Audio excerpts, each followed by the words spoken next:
I spent 25 years in the Strategic Air Command, but I spent my first 9 years as an aircraft mechanic. Then I cross-trained as Titan II.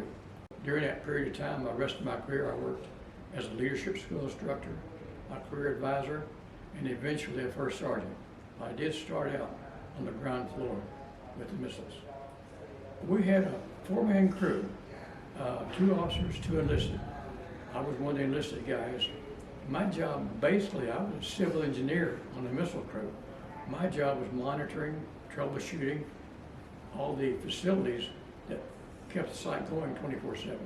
All electrical, plumbing, hydraulic, everything that had anything to do with the missile site operation day to day. It was taken when I was 32 years old.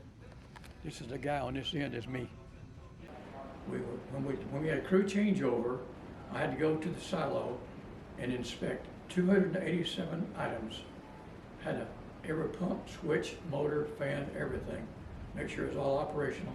Then had to monitor it for 24 hours, make sure it was still operational. We had a major problem, we could call the Air Force Base for maintenance. It's Titan II. When I became a senior instructor individual later on in my career, we could go any site and work. So I actually got to work at all but one, Complex 373-2 near Searcy. The Titan II missile was the largest liquid fuel rocket that we had in the inventory during the Cold War. It also is the only one that could be launched from the silo.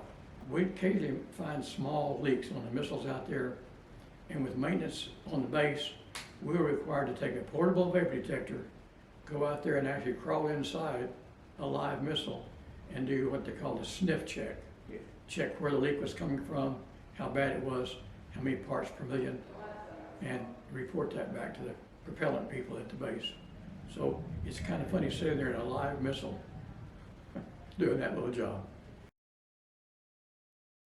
I did not work the ghost side until after the accident happened years later. I happened to wind up there when I was on the senior instructor crew, but it was years after that accident. I think with ghost stories, you don't know what to believe, but I don't believe any of that stuff.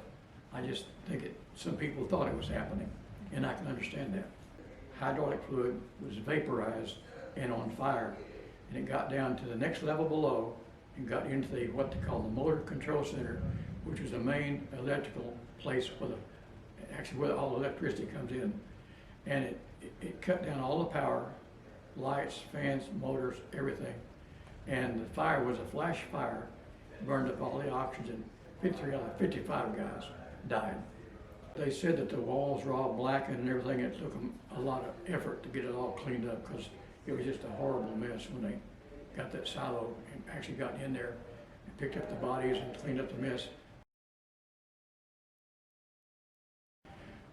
Like I said, these fuels, the missile fuels were hypergolic. It means they exploded on contact. It was Aerozine 50 and nitrogen tetroxide. Dangerous, volatile, terrible fuels. They had to wear rocket fuel handlers' clothing outfits to even work on it. They unfortunately put the wrong size wrench on a ratchet to access the cap on the oxidizer tank. And they dropped the wrench, it came off. It should have been stopped by a rubber boot on the end of the platform. It got past that, fell about 80 feet, ricocheted up, knocked a hole in the fuel tank. The fuel under pressure, all that volume of fuel came out of there in a fine mist spray. And years later, several hours later, it wound up, they turned on an exhaust fan and the whole thing blew up. They shouldn't have turned on an exhaust fan. Exhaust fans have little electric motors that give off sparks.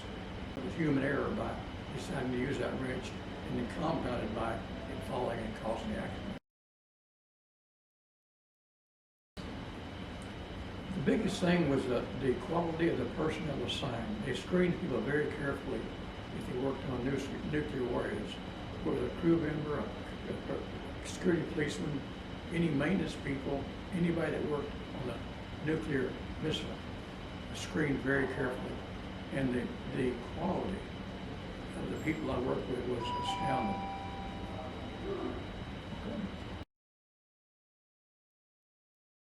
We had a tall, like a cyclone fence around the missile site itself, and the security was they had to know you were coming out. You had to identify yourself. We also had a code system where you get inside an entrapment area controlled by the control center. You'd have to code in your one-time code only for your use. Yeah. And then if you get the wrong information, you were trapped in that entrapment area until the security police came and got you out. And security was so tight, since it was a one code for one guy, even if the wing commander showed up, they would not let him in on site. He had to also code in. It was really secure. It was hard to get inside of a Titan II missile site. This was the official investigative report of the missile accident itself, the complex accident. It took quite a while to get that together. And the Titan II, as I said, was the largest liquid fuel. It was also the most powerful rocket we had during the Cold War. It had the largest nuclear warhead, a 9+ megaton nuclear bomb that could be on target. If you launched in under a minute, be on target 5,000+ miles away in 30 minutes. Target for the USSR. You turn this key right here. The deputy commander had a key. He walked across the control center behind the cabinet, about that far away, and he had to turn his key at exactly the same time the commander turned his. And the keys weren't readily available like this. They were in a safe, a red safe here beside the console, and each officer had a key and a combination to one of those locks. Neither officer had the other officer's combination, so neither officer had both keys at the same time, and they had to be turned at the same time from separate locations. On the control center here, once you turn that key, these lights start lighting. Everything is in sequence. It tells you exactly how part of the launch sequence you're in until liftoff. They even had a way to shut it down in case something went wrong. But basically, you turn the key, less than a minute it was gone. I was 27 when I got on a crew. This was taken when I was 32 years old. This is the guy on this end is me. This is an actual reentry vehicle from a Titan II. And this chart right here shows how it was armed in flight. The missile had to actually fly its ballistic trajectory and be armed in flight. That's the reason why the one that blew up in 1980 at Damascus, Arkansas, was not armed. It had to fly its trajectory, and it blew up on the ground, or the site, the missile site did. That chart shows exactly how you're supposed to get it armed. This is an actual reentry vehicle. It's amazing that size really didn't matter because it was a nuclear warhead. And if you can get this picture,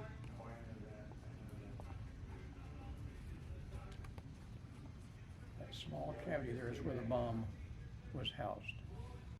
It was 700 times more powerful than the first bomb dropped on Hiroshima in Japan, World War II.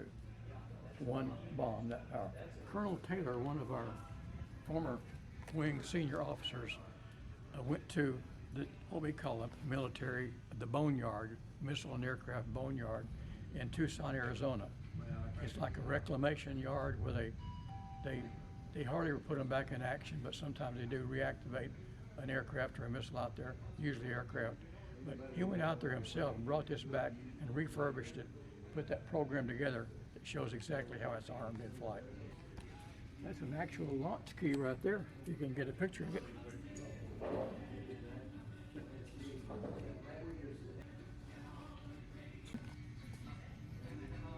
I had a 4.5-year tour away from here as a leadership school instructor, but I got to work for 8 of the 15 wing commanders.